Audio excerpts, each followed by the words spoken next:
Bonjour à tous et bienvenue sur apprendre-le-suédois.com. C'est Thierry Sana. Bonjour. Sana, bonjour. Sana, il faut parler de la prononciation. On a reçu des questions, on nous a demandé, bon, comment est-ce qu'on prononce ça, comment est-ce qu'on prononce ça. Alors on a pensé faire quelques vidéos pour un petit peu expliquer comment prononcer correctement en suédois. Alors en suédois, comme dans beaucoup de langues, on a des voyelles et des consonnes. Hein. Quelles sont les voyelles de la langue suédoise, Sana? I, E, Ä, I, Ö, O, O, A, U. Allez, je vais essayer. Hein. Kan du répéter là efter mig? I, I, E, E, Ä, Ä, I, I, Ö, Ö, O, O, Å, O, A, A, U. U. Donc vous voyez, voilà, par rapport en français, voilà, le U c'est pas U, c'est U. Le Y c'est pas I, c'est I. Bon, on va le faire peut-être encore une fois. Hein. On va bien articuler lentement.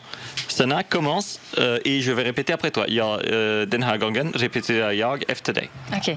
I, I, E, E, Ä, Ä, I, Et vous voyez que la bouche s'arrondit un petit peu. Et c'est pas I, c'est E.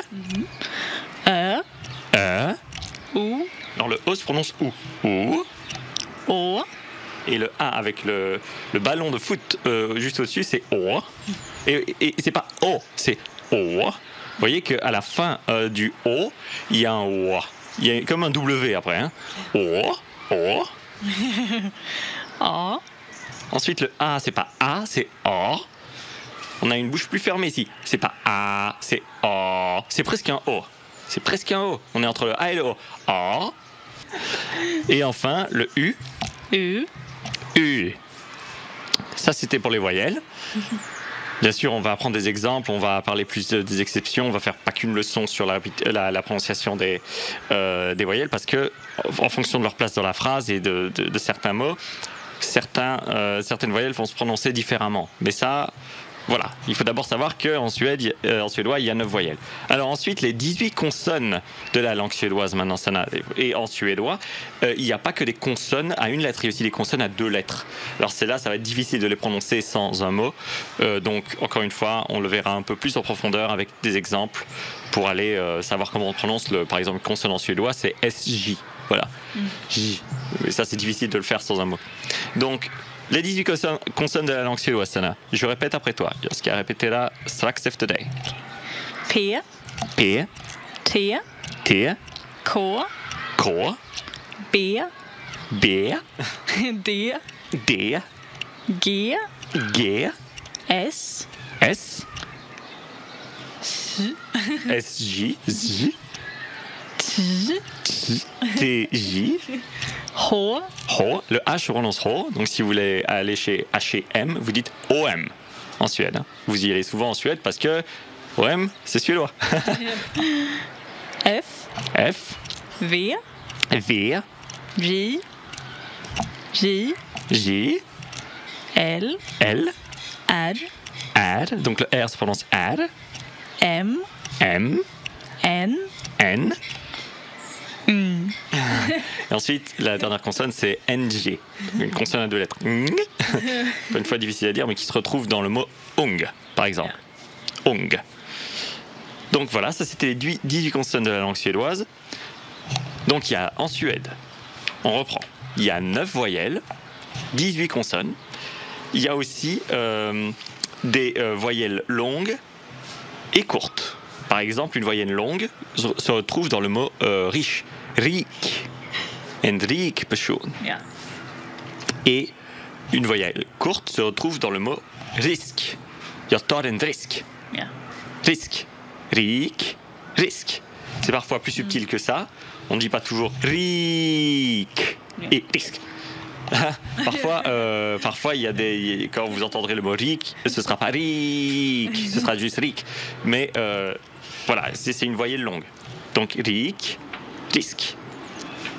C'est pour ça que c'est très bien de passer, chaque fois que vous apprenez un mot, de le passer sur Google Traduction, de rentrer la langue suédoise dans Google Traduction, de faire un copier-coller du mot que vous apprenez, et ensuite de cliquer sur le speaker qui est en bas à droite du cadre dans lequel vous rentrez votre mot, pour avoir une prononciation à haute voix du mot. C'est très important en suédois, parce que si vous voyez juste rik dans un dictionnaire, vous ne savez pas si c'est un i long ou un i court. Donc c'est bien d'utiliser cet outil précieux et gratuit. Google Traduction. Alors, il y a aussi en suédois des inflexions. Par exemple, un magazine en suédois, c'est Magazine. magazine. Voilà, vous ne dites pas, non, disez pas, c'est pas français. Vous ne dites pas magazine, ou alors vous ne dites pas magazine, vous dites magazine. L'inflexion se trouve sur la dernière voyelle. Magazine, hein? C'est pareil pour un téléphone, par exemple. Téléphone. Téléphone, téléphone, téléphone. Et en suédois, c'est quelque chose de très courant. Vous allez l'entendre à tout bout de champ quand vous entendrez des gens parler. Vous vous demanderez même pourquoi ils mettent autant d'emphase sur autant d'inflexion sur certaines parties de phrases et sur certains mots, sur certaines parties de mots. Parce que c'est la langue qui veut ça. Magazine. Je köpte en magazine. Jag ringer upp på min telefon. Yeah. Téléphone. Et donc c'est pas téléphone, c'est pas téléphone, c'est téléphone. Encore une fois, pour un francophone, c'est pas toujours facile d'inclure ce genre de subtilité dans votre langue parlée, mais c'est critique. Non, pas critique, c'est déterminant en suédois pour parler un bon suédois. Téléphone. Et vous allez sonner beaucoup plus suédois et être mieux compris et comprendre mieux aussi les gens. Alors, voilà, ça, c'était la première partie qui reprend les voyelles. Hein, Sana? Alors, on va faire une leçon un peu plus longue que d'habitude, hein, Sana? Dis oui. Ok. Maintenant, il faut savoir qu'il y a parfois des exceptions. On va rentrer dans quelques-unes de ces exceptions pour que vous preniez un peu le fil. Alors, vous ne perdiez pas le fil. Comment est-ce qu'on dit, Sana, le foin, par exemple? Hö. Hö. Donc ça, c'est un O avec 2 points au-dessus. Hö. Maintenant, si je prends le verbe att höra, hör, Hör. hör. Voilà, c'est la même lettre, c'est hör dans le cas de foin et hör dans le cas d'entendre, mais c'est pas exactement le même hör. C'est pas exactement le même son.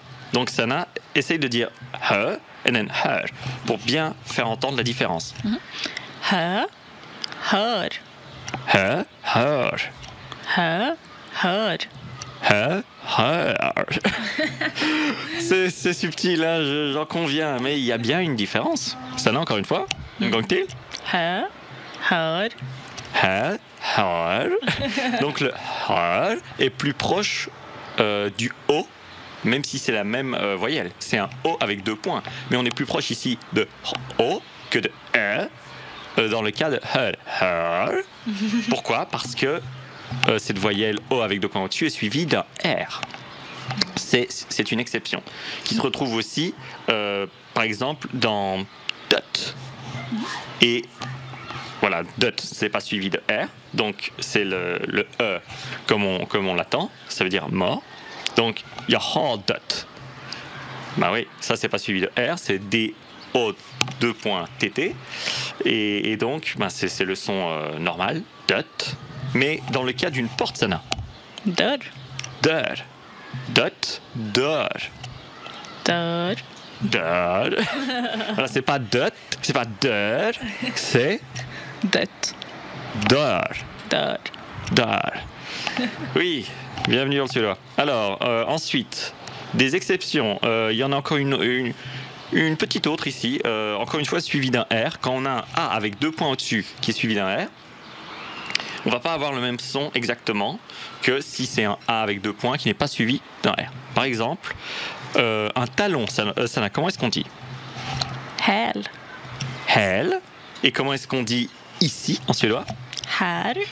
Hel, här. C'est la même lettre, c'est la même voyelle, mais la deuxième est suivie d'un R. Donc la prononciation a été modifiée. Hel, här. Hel, här. Yeah. Hel, här. Häl. Här. Hel, här. C'est pas tout à fait le même son. On le retrouve aussi dans met, jag är mätt. Oh. Mätt, ça veut dire je suis repu, je suis rassasié. Jag är mätt. Et comment est-ce qu'on dit une jument, par exemple, ça là? Mär. Mär. Met, mär. C'est la même voyelle mais un son différent. C'était une exception. Ne vous faites pas piéger par le R qui vient se taper à côté des O avec deux pointus et des A avec deux pointus et qui foutent le bordel dans la prononciation de la voyelle. Mär, här, hel, met. Hein? Enfin, les O se prononcent aussi de manière différente. Il y a certains O qui se prononcent O et certains O qui se prononcent OU en suédois. Par exemple, l'adjectif court, Sana. Kort. Kort. Ça se prononce kort. O. Mais une carte, comme une carte de crédit, mais juste une carte, Sana. Qu'est-ce que c'est? Kort. Et kort. Alors ici, on a deux O différents. On a kot et kout.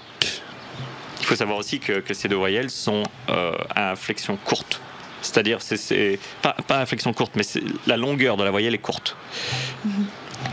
Kot. Kout. La même chose se reproduit avec, par exemple, un job Jobb. et job. Mais le fromage, Ost. oust. Il faut les connaître, hein, ces choses-là. Il faut les étudier, il faut les passer sur Google Traduction pour savoir comment on les prononce. Ou alors demandez à votre copain suédois. Ou alors demandez-nous en laissant un commentaire. Et par exemple, le charbon, ça là. Kol.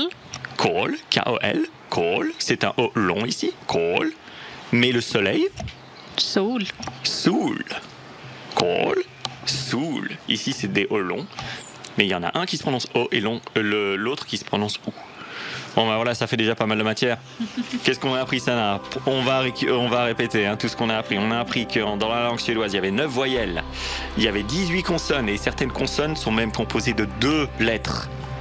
Hein? C'est pas incroyable ça? Alors, on a des longueurs de voyelles qui diffèrent. On a parfois des longueurs, on a parfois des voyelles longues et des voyelles courtes. Rik, risk. Ça c'était long et puis court. Il y a aussi des inflexions qui se mettent parfois à des endroits bizarres de la phrase. Magazine. Ou alors téléphone. Hein?